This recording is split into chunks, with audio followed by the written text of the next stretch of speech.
parece, en estos tiempos también permítanme, para no pisarme con quienes me precedieron en el uso de la palabra y con quienes acuerdo en gran cantidad lo que se ha planteado, quería decir y pensar en voz alta qué importante y qué auspicioso, y en ese sentido felicitar a UTELPA y a la conducción elegida democráticamente hace muy poco tiempo por gran mayoría, y eso es muy importante,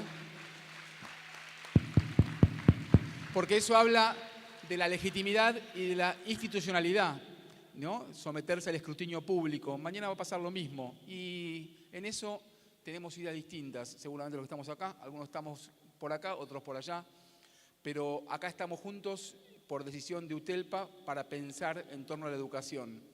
Y yo me animo a decir que los educadores decimos que hay que pensar en torno a la educación, pero no nos ponemos a pensar juntos demasiadas veces.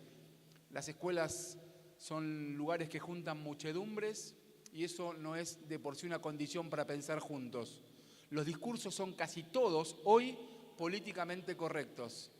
Nadie dice algo incorrecto. Los diseños curriculares brillan por su belleza literaria y nadie promete más que estar mejor, juntos, progresar, incluir, libertad, fraternidad e igualdad. Entonces, yo creo que hay que ser más atentos y quirúrgicos con ciertas separaciones, con ciertos divorcios. Disculpen en ese sentido el Estado civil. El divorcio entre lo que se dice y lo que se hace. La separación entre lo que promete quien promete y aquello que sucede porque cumple o incumple quien prometió. La distancia entre el maestro que dice lo que hay que hacer respecto del pibe que aprende por lo que ve que el maestro hace, no porque dice lo que hay que hacer. Entonces, en ese sentido, está bueno, y vuelvo al título de lo que yo quiero discutir con ustedes, y es: si el otro es diminutivo, la pedagogía no tiene quien le escriba. Y lo que quiero decir con esto, también me animo a sostenerme sobre lo que recién planteaba Gustavo respecto a la falsa dicotomía entre enseñar y cuidar. Porque me arriesgo, a partir de lo que Gustavo dijo, a decir que, y acuerdo con que es imposible enseñar sin cuidar y cuidar sin enseñar en una escuela. Porque enseñar sin cuidar es mera instrucción. Y cuidar sin enseñar es mero paternalismo, de eso que conocemos bien en cualquier rincón de este país, como modos de construir autoridad, que a pesar que a veces queremos despojarnos de él, vuelve como el caballo al palenque. Es para pensarlo, ¿no? Entonces, yo quería empezar con una foto que capturé un día en Facebook, igual que ustedes. Un colega puso una foto de una escuela, no me acuerdo cuál es, de la ciudad de Necochea, provincia de Buenos Aires. Miren, esta es la foto.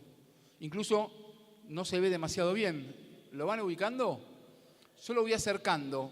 Es una pared de una escuela que dice, de izquierda a derecha, empezó tirando papelitos. ¿Pueden ver algo o nada?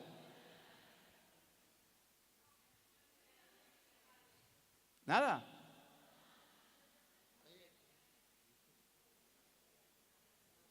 Bueno, se los cuento. Hay la imagen de un pibe a la izquierda que dice, que está con un papelito en la mano y dice, empezó tirando papelitos. A continuación, a la derecha hay otro pibe, o el mismo, que sería, siguió tirando tizas. O sea, el primero era de jardín, abajo del segundo dice primaria. El tercero es de secundaria y dice, continuó tirando borradores. Y al final, ¿ubican la imagen del final? ¿La ven todos? Bien, terminó tirando tiros. Bueno, se lo estoy contando, ahí está. No se ve, bueno, lo que digo es, empezó tirando papelitos, siguió tirando tizas, continuó tirando borradores y terminó tirando tiros. Por eso te ponemos límites, dice abajo, bien grande.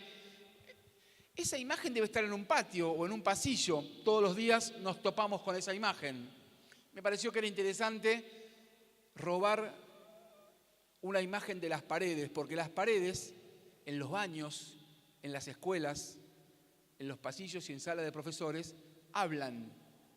Y cuando se las hace hablar, de alguna manera, también disminuye aquello de la clandestinidad, que en las instituciones brilla por su presencia.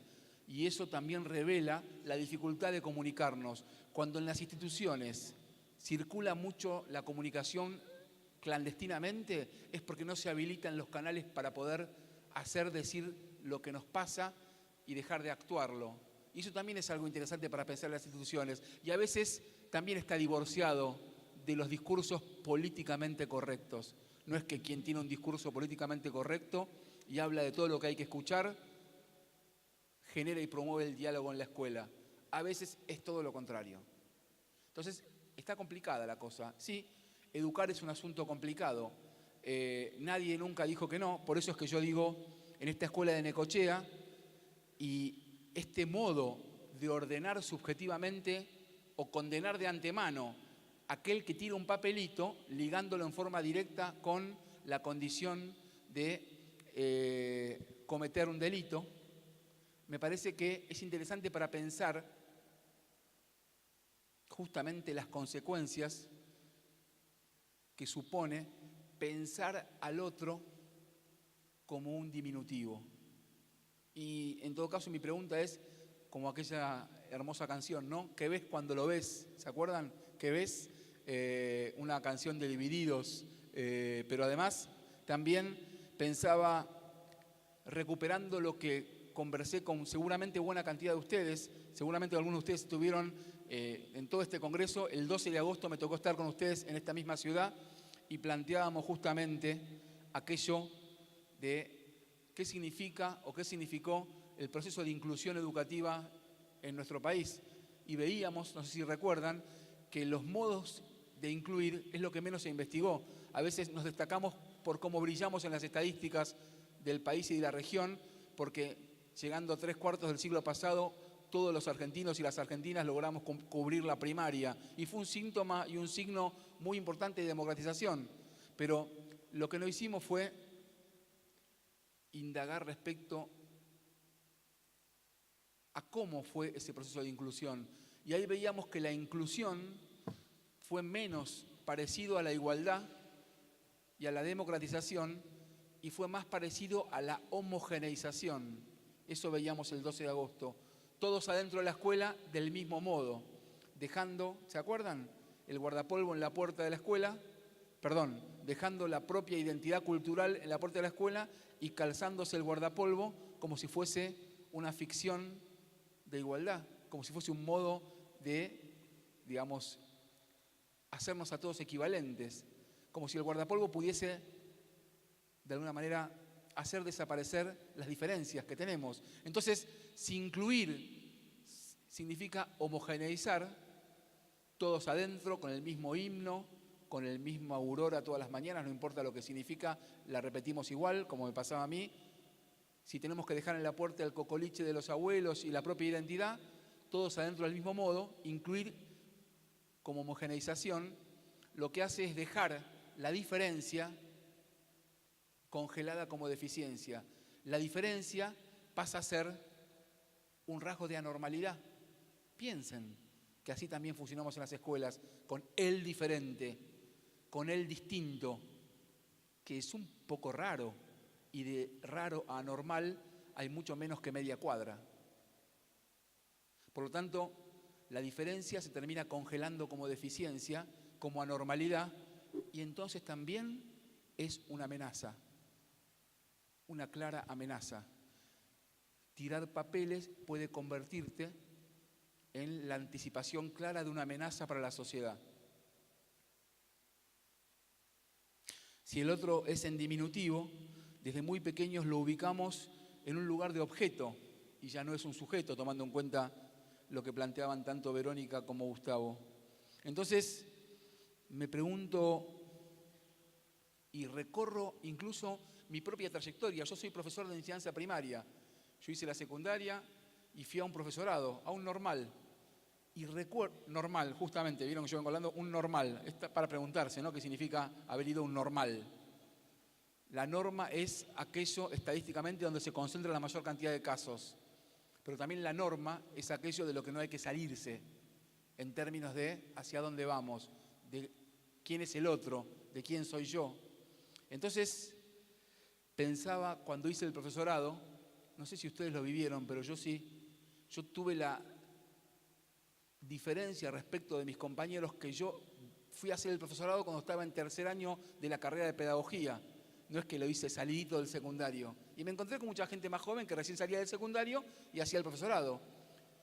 Y pocas veces viví un proceso de infantilización de los adultos tan grande como cursando en un terciario en donde cada día me sentía menos adulto y era como continuar la primaria y la secundaria, digamos, de otra manera.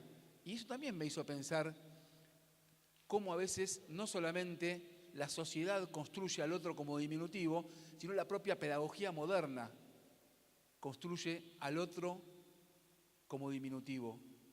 Gustavo hablaba de Mérier y de Frankenstein educador. Yo ahora lo voy a retomar, pero lo que quiero decir es, fíjense, y permítanme decirlo también, una provincia argentina muy cercana a esta, que es Mendoza, el año pasado lanzó un programa que se llama Programa de Escuelas Protegidas. No sé en qué estado está ese programa, pero yo estuve muy atento al lanzamiento de ese programa que también mencioné cuando vine acá en agosto. ¿Saben qué es el programa de Escuelas Protegidas? ¿Lo conocen? ¿No? Es un programa que se utiliza de la modalidad educativa domiciliaria, hospitalaria y especial que ya existe y se lo aprovecha ¿para qué? En la secundaria, esta es la idea, ¿para hacer qué? Con los pibes que se portan malísimamente mal, se los saca del grupo del aula y se los trae a contraturno cuando no están los chicos, aprovechando a dos profes, que se los llama profesores enlace, que le dan tarea y retoman con este alumno o alumna que se porta malísimamente mal una relación tipo semipresencial. ¿Me siguen? Paro ahí. Y lo explica pedagógicamente el programa. ¿Saben una cosa? Yo hace muchos años también estudio pedagogía y trabajé como docente y como directivo. Y prefiero que las cosas tenemos que intentar sincerarlas cada vez más. Prefiero sinceramiento pedagógico a sinceramiento de precios. Y la verdad es que lo que pienso sinceramente es que eso se llama la teoría de la manzana podrida, acá y en mi barrio. Porque cuando vos sacás a alguien del aula pensando de que de ese modo las cosas van a funcionar, estás funcionando con la vieja teoría de la manzana podrida. Ahora yo me pregunto, ¿cómo se hace en una escuela que es un pequeño ensayo de convivencia colectiva? ¿Cómo se hace en una escuela que es una sociedad pequeña que se va a convertir en una sociedad mayor?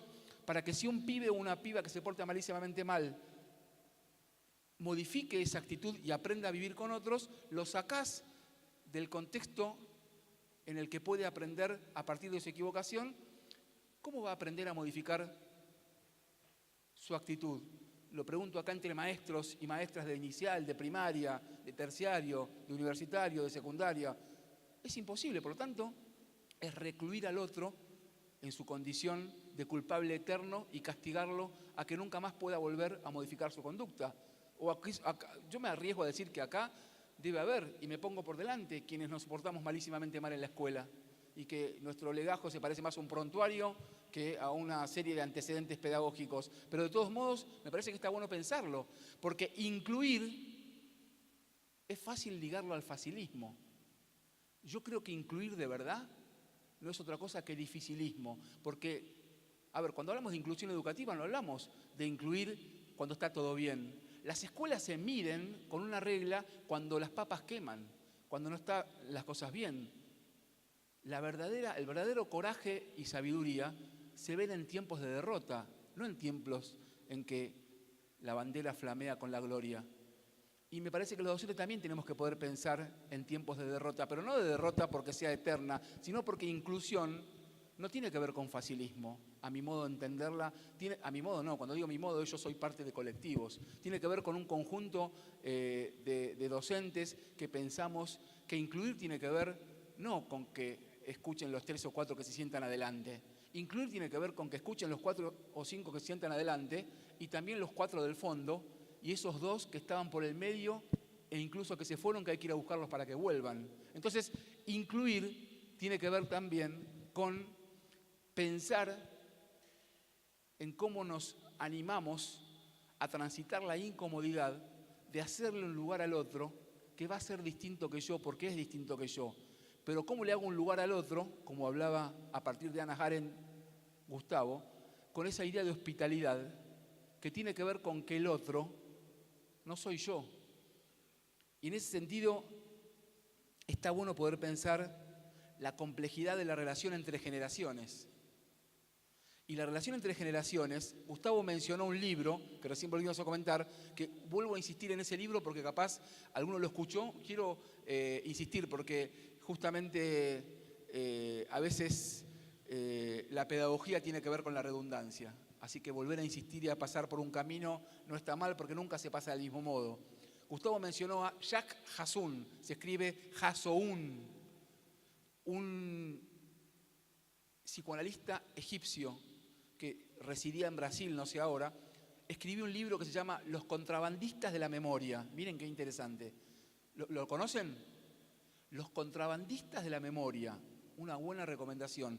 Y lo que plantea justamente Hassoun, que Gustavo empezó a plantearlo, es que rompe con la lógica de la transmisión cultural como algo lineal y como una avenida de un solo sentido, que va para un solo lado. Y está bueno para que pensemos nosotros, los educadores y las educadoras, buena parte de nuestra limitación que tiene que ver con la omnipotencia del educador moderno, que es lo que critica Philippe Mérieux. ¿Y qué es la omnipotencia del educador moderno? Sabernos que somos herederos de una escuela que fue profundamente adultocéntrica.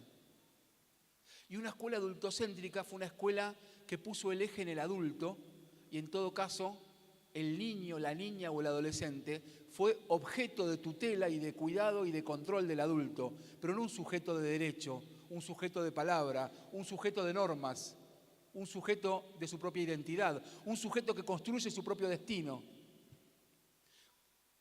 Cuando Verónica planteaba que la disputa actual tiene que ver con las subjetividades, lo que también está planteando es que lo que se pone en disputa es tu condición de objeto o tu condición de sujeto. Es si vos sos docente y estás dispuesto a que te modifiquen o te troquen por un aplicador de una prueba estandarizada, si vos estás dispuesto a que como docente te troquen por la figura de un voluntario, que no es más que una mezcla de hada madrina y mercenario, o si vos sostenés tu condición de sujeto porque estás dispuesto a ser quien obre la obra de tu propio destino y no ser objeto del destino anticipado por otros, que es lo que le pasa a muchos de los chicos que también mencionaba Verónica cuando hablaba de esta idea de que no hay peor fracaso y derrota que aquel que se convence que es culpable de su propia incapacidad de aprender, que aquel que se convence que es culpable de su imposibilidad de acceder a las matemáticas, de aquel que se convence que es imposible que acceda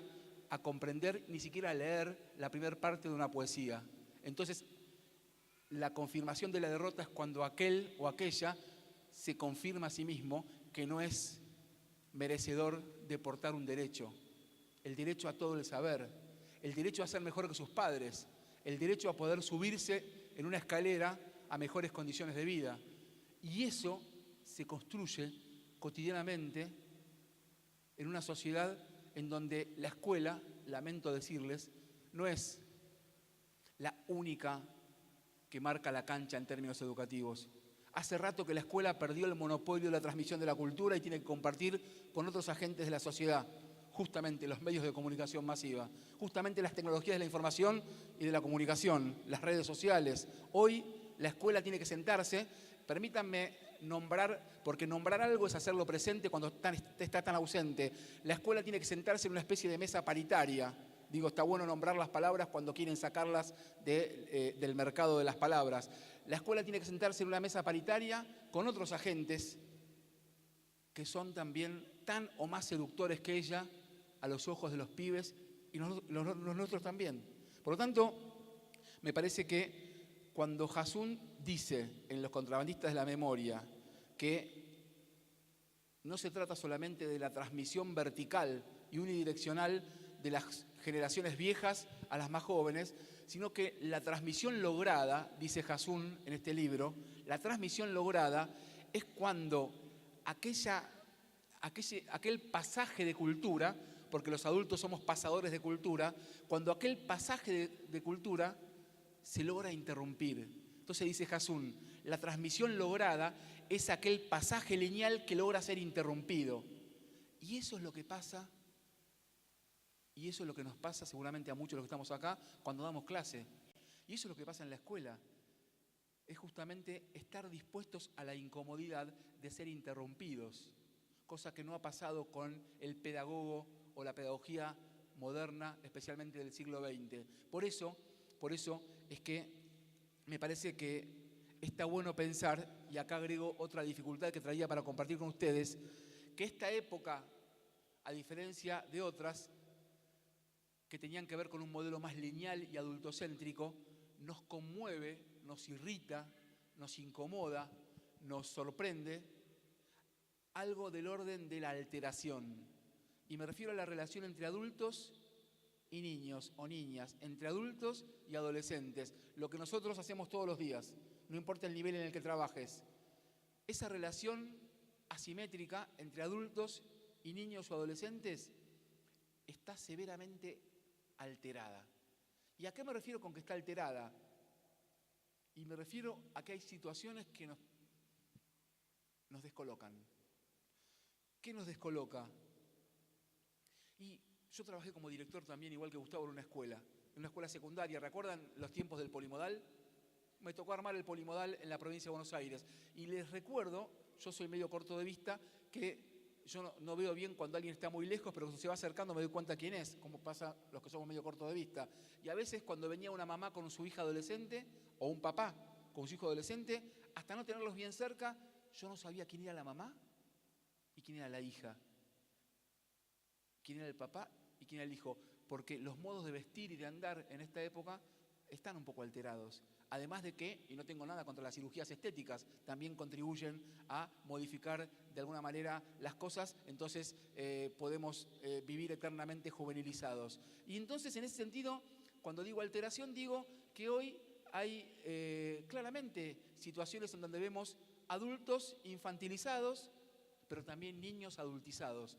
Y esto llegó para quedarse, porque alguno de ustedes dirá, bueno, espero que pase esta moda o esta ola porque las cosas en el aula o en la división se tornan complicadas. Y vemos que no solo no se va, sino que se torna cada vez más complejo. Estas alteraciones de la frontera que separa adultos y niños es un tema complejo. Y si no lo ponemos en palabras, si no lo verbalizamos, lo actuamos y a veces lo que hacemos es salirnos, es corrernos de nuestro lugar de adultos, que somos justamente los responsables como pasadores de la cultura, pero también tenemos la responsabilidad de atender a esa interrupción a la que se refería Gustavo cuando hacía mención al filósofo Bárcena. Estar dispuestos a la interrupción es estar dispuestos a bancarnos la interrupción.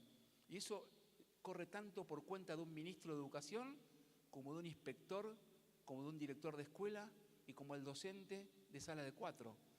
Estar dispuesto a bancarte la interrupción es estar dispuesto a que el otro no solamente tome la palabra cuando se la das, sino que la tome por cuenta propia. O sea, que no es solamente dar la palabra, es que el otro tome la palabra, su condición de sujeto. Digo, para pensar en términos de lo que pasa en el momento en que estás trabajando con tu grado, con tu división o con tu sala. Entonces, en ese sentido, pienso que la alteración tiene que ver con las madres y las hijas adolescentes, los padres y los hijos, pero también está condicionado socialmente. La alteración también tiene que ver, lamentablemente, con que hay muchas pibas que se pierden de ser alumnas regulares en la escuela porque tienen que quedarse en casa al cuidado de sus hermanitos. Tarea especialmente destinada, más que destinada, es una condena en términos de género. Pasa mucho más con las pibas que con los pibes. Eso también es una alteración de quien se atraganta a su infancia y pasa rápidamente a la adultez. Entonces, eso también es un modo de ver la alteración entre adultos y niños. ¿Me siguen? Pero también uno podría decir que la propia tecnología es un modo de alterar la transmisión natural de adultos y niños, porque ahí está el dedo en la llaga, porque ahí es donde nos preguntamos, tiempo atrás en el siglo XX, está claro que el adultocentrismo, quien poseía el saber es el adulto y el destinatario de que lo llenen como si fuese un recipiente vacío era el niño. Sin embargo, la tecnología lo que permite es que haya otro tipo de intercambios. ¿Podremos ver un video? Son 2 minutos nada más. A ver si lo podemos ver.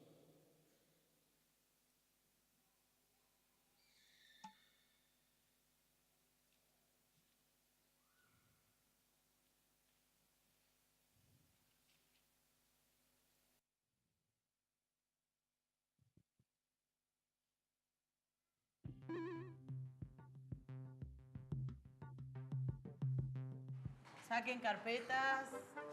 Profe, Sí, Miguelito quiere hablarle. pero si Miguelito faltó. No, pero en realidad le quiero hablar por acá. Hola, Miguelito. Hola, profe. ¿Cómo anda? Yo muy bien, ¿y vos? Acá andamos, profe. Acá andamos.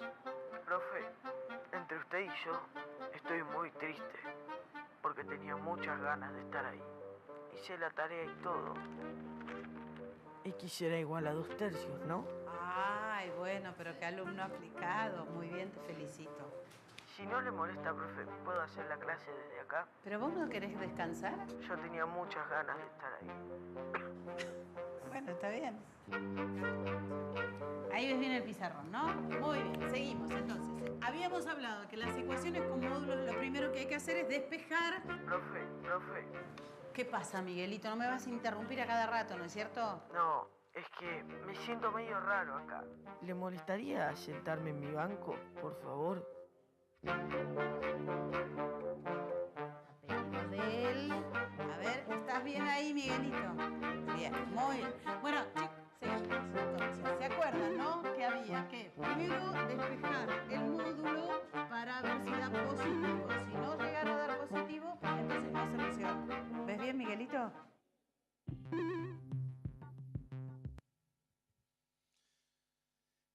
Una de las cuestiones que me parece interesante plantear acá, con este pequeño video, es justamente el poder plantear la alteración entre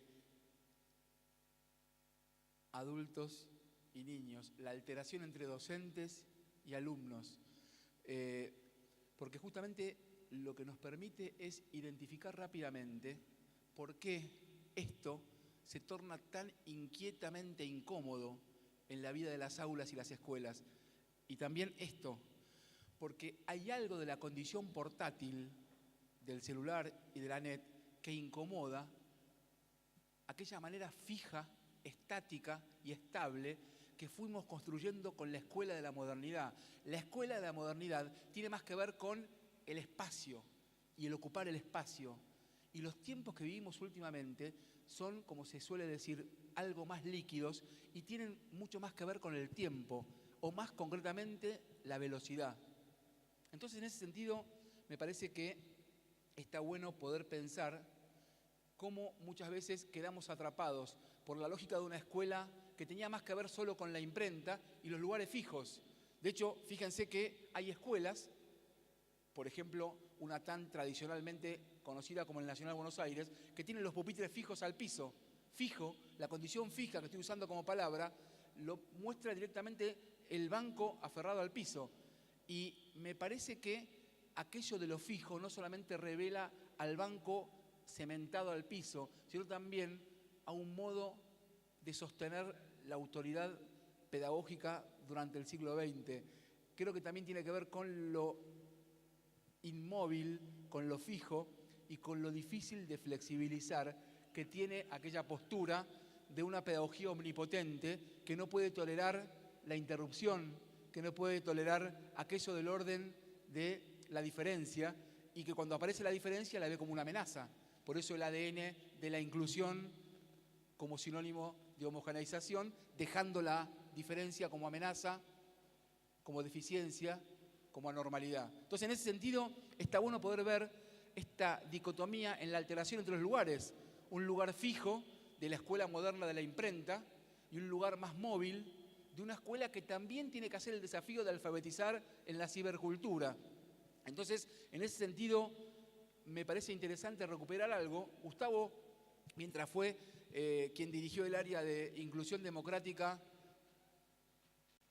escolar en el Ministerio de Educación, fue quien estuvo a cargo, ustedes deben conocerlo, él lo dijo hoy, de hacer y de coordinar la elaboración federal de las guías de intervención para situaciones vinculadas a conflictos y violencias en la escuela. ¿La recuerdan? Esa guía celestita que está en las bibliotecas. Bueno, en esa guía Gustavo planteaba en un momento que muchas veces en la escuela, en la relación pedagógica, que es de lo que hablamos hoy, muchas veces aún entre adultos, pero supongamos entre un adulto y un pibe, a veces está bueno distinguir en el modo de vincularse con otro cuando es pensándolo como un rol o como un perfil. En el caso del perfil, daba el ejemplo la guía, y lo doy ahora, tiene que ver cuando vos le decís a un pibe, vos estás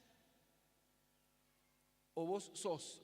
Si yo le digo a una alumna, vos sos violenta o vos sos desobediente, es distinto que si yo le digo a esa misma alumna, vos estás desobediente o vos estás violenta. Y esa es la diferencia.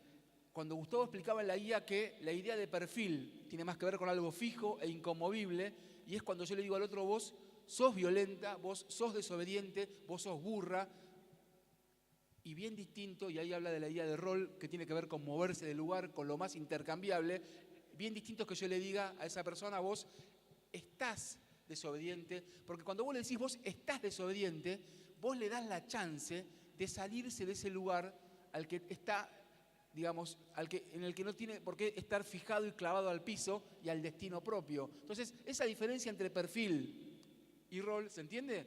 También tiene que ver con pensar la diferencia entre los lugares fijos y los lugares más móviles. En ese sentido, me parece fundamental, y voy a empezar a cerrar por una cuestión de que veo que estaba empezando el tiempo, pero yo acá lo estoy controlando y me parece que vamos, ¿tengo un ratito más? 5, me sacaron a mí todos los minutos hoy, pero bueno, me lo aguanto porque me tocó último, pero en este acto de injusticia voy a terminar modificando lo que traje, como hacen ustedes cuando hacen una clase. Por suerte la clase es un asunto inacabado que hay que modificarlo, así que voy a hacer lo mismo. Quiero terminar entonces planteando todo lo contrario a una escuela en la que el otro sea un diminutivo. Todo lo contrario a el adulto que se cree todopoderoso y finalmente, como máximo, supone que el otro será como él mismo, pero en miniatura. Y eso es un modo también profundamente claro de subestimar al otro. Si el otro a lo sumo va a ser una réplica mía en miniatura, yo sigo manejando mi omnipotencia por más que tenga discursos políticamente correctos. Porque, Gustavo lo decía, el otro siempre tiene que ser mejor que yo. Fíjense qué curioso, y lo digo siempre, con nuestros hijos, quienes somos padres, nos animamos a decir que son o van a ser mejores que nosotros. El día que estemos convencidos de verdad, y no simuladamente, de que nuestros alumnos y alumnas son y van a ser mejores que nosotros, la escuela va a estar practicando otra canción y otra melodía, y no la melodía del desencanto y del no se puede. El día que los docentes, y lo digo acá entre docentes, nos convenzamos de que nuestros estudiantes, igual que nuestros hijos, son mejores que nosotros o van a ser mejores que nosotros. Y eso rompe con la lógica de Frankenstein educador, que es la lógica de la fabricación del otro, que el otro como mucho va a ser una réplica mía en miniatura. Y eso es un acto claro de omnipotencia. Por eso quería cerrar con imágenes, con fotos que sacaron fotógrafos de todo el país. Y son fotos que tienen que ver con una producción que pudimos hacer cuando estuvimos en el ministerio, que se llama Retratos de una escuela, que llegó a muchas escuelas. Son las fotos que quedaron fuera del libro.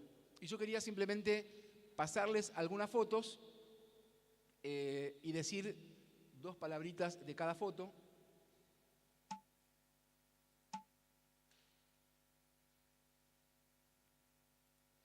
¿Se ve algo o no se ve nada? ¿Se ve? Si el otro es diminutivo, la pedagogía no tiene quien le escriba.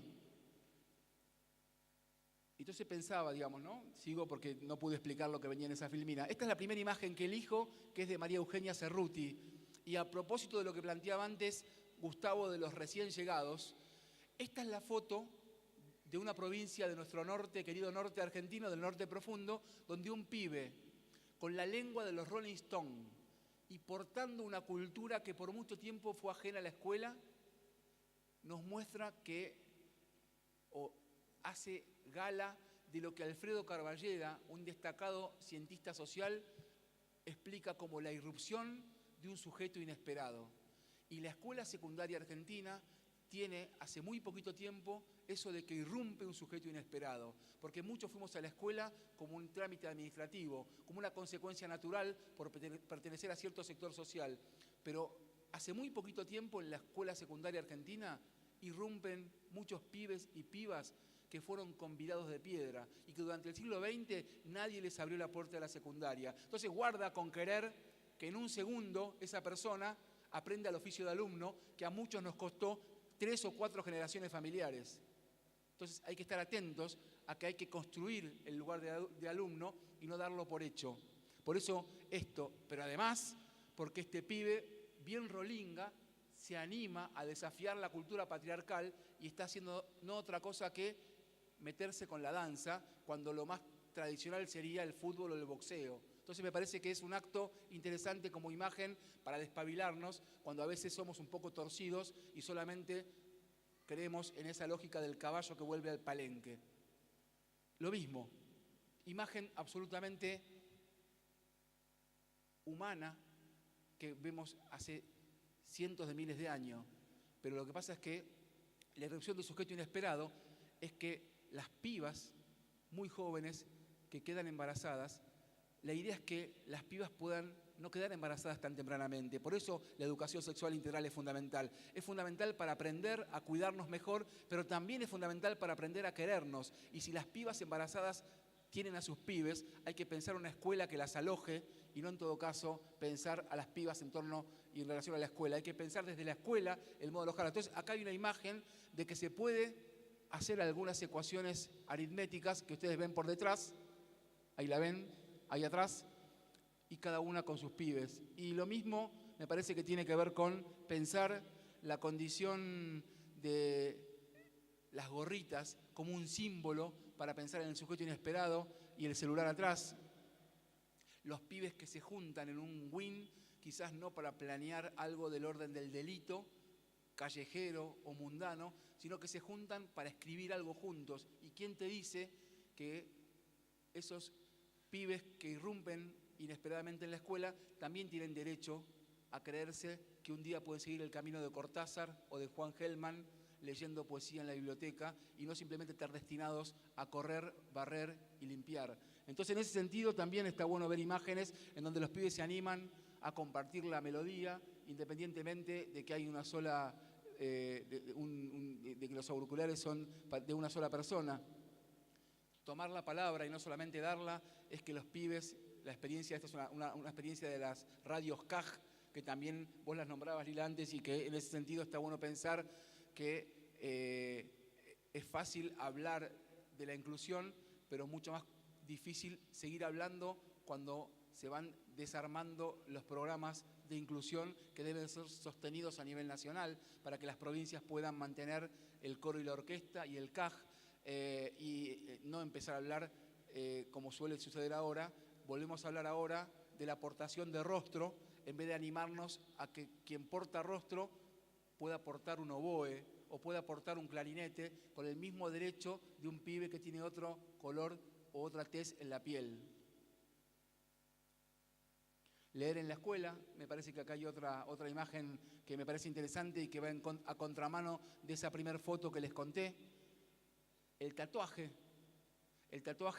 también para poder pensar en la identidad y trocar esa idea en donde a veces con la etiqueta del tatuaje llegamos rapidísimamente al estigma que termina neutralizando al otro, convirtiéndolo en un violento, en un apático, en un feo, sucio y malo, cuando en realidad a veces un tatuaje es un signo de identidad cultural y no hay que verlo desde la perspectiva de la otra persona como amenazante, sino en todo caso como un rasgo de identidad que tiene que ver con los jóvenes, lo cual también nos permite pensar en la relación entre la escuela y otras culturas. Y de a veces darnos cuenta cómo a veces la escuela está bastante cerrada hacia adentro y no puede abrirse a otras culturas como las culturas juveniles, las culturas populares, las culturas cibertecnológicas. Miren esto, para mí es una foto que si la miran rápidamente es para tocar la fibra del prejuicio. ¿La están viendo? Seguramente alguno de ustedes está viendo que algo pasa entre esta piba y este pibe allá al fondo, ¿no? Sin embargo, cuando la vieran de vuelta, lo que podemos ver es que él está absolutamente concentrado en aquello que está haciendo con su guitarra. Ella está consultando su celular, seguramente una partitura o un mensaje de texto. Y acá adelante el otro sigue estudiando. Es una clase de música en estado de profunda concentración. Sin embargo, siempre hay una primera mirada adulta que está viendo cómo los del fondo se entran a divertir entre sí. Y me pareció buenísima tomarla porque es una imagen de cómo a veces tenemos distorsionada, no solamente estadísticamente, sino subjetivamente, los adultos nuestra mirada, que termina siendo condenatoria de antemano, y entonces aparece la condena y la respuesta antes que la pregunta. Aparece el estigma, que yo propongo reemplazarlo por el enigma, que es la pregunta por el otro sin saber la respuesta de antemano. Y para ir terminando con las imágenes, me gustó mucho esta porque es como que es un instante de aquello que tiene que ver con la enseñanza, que no es otra cosa que también a veces jugar y hacer el papel de director de orquesta, y también esta, porque tiene que ver con dar vuelta a algunas cosas y que una piba con el mameluco pueda estar arreglando un auto, también es una imagen que de alguna manera es perturbadora para una sociedad que sigue siendo patriarcal, en donde los niveles de femicidio son alarmantes. Está bueno pensar desde la escuela, que la escuela misma sea una oportunidad para que las pibas puedan ensayar personajes que tradicionalmente fueron pensados y siguen estando pensados para los hombres. Y lo mismo cuando los pibes se animan a jugar con objetos que supuestamente no son bien vistos para jugar los pibes, ¿no? Los pibes es con los camioncitos y las pelotas. Sin embargo, acá en estas risas, uno acá advierte que hay algo que hay que ponerse a pensar en la escuela para dejar de ser tan correctos políticamente con los diseños curriculares y practicar esa corrección en el recreo del medio. Y animarse a mirar a través de la mirada de un pibe también es una forma de poder ensayar el reducir nuestra condición de omnipotencia adulta. Miren, acá tengo una foto que saqué yo, por eso son las fotos peor sacadas, porque el otro era de fotógrafos, que lo saqué en la Isla de los Inventos, en Rosario, una creación de una gran funcionaria pública que se llama la Chiqui González y que es una secretaria de Cultura que está trabajando en Santa Fe y que hay un rincón, se los recomiendo, que se llama la Isla de los Inventos, todo el lugar que es un lugar pensado para los pibes, y hay un rincón que tiene que ver con una oficina de los miedos. Y los chicos van a hacer los trámites ahí de sus miedos. Entonces fíjense que en los carteles dice prohibido adultos minimizar miedos de niños, prohibido niños traer miedos de adultos, cuidamos miedos que valen la pena, y los pibes ahí ven, como en el margen superior izquierda, van a hacer el trámite y plantean cuáles son sus miedos. Lo mismo acá, fíjense qué curioso, para ir cerrando, la imagen entre generaciones, ¿no? Justamente ella está mirando el trabajo de su alumno con la netbook en sus manos y él con el lápiz y la escuela de la imprenta y de la letra escrita que sigue funcionando por suerte y por siempre. Y otra imagen también que remite a pensar, y cierro con esto, que es la relación entre generaciones, en donde en todo caso podamos dejarla de pensar desde esa perspectiva adultocéntrica y podamos imaginarla, como decía Gustavo, que es imposible enseñar sin cuidar al otro y es imposible cuidar sin enseñar. En todo caso, la asimetría entre adultos y niños o adolescentes tiene que nutrirse del cuidado y de la enseñanza. Así que bueno, gracias.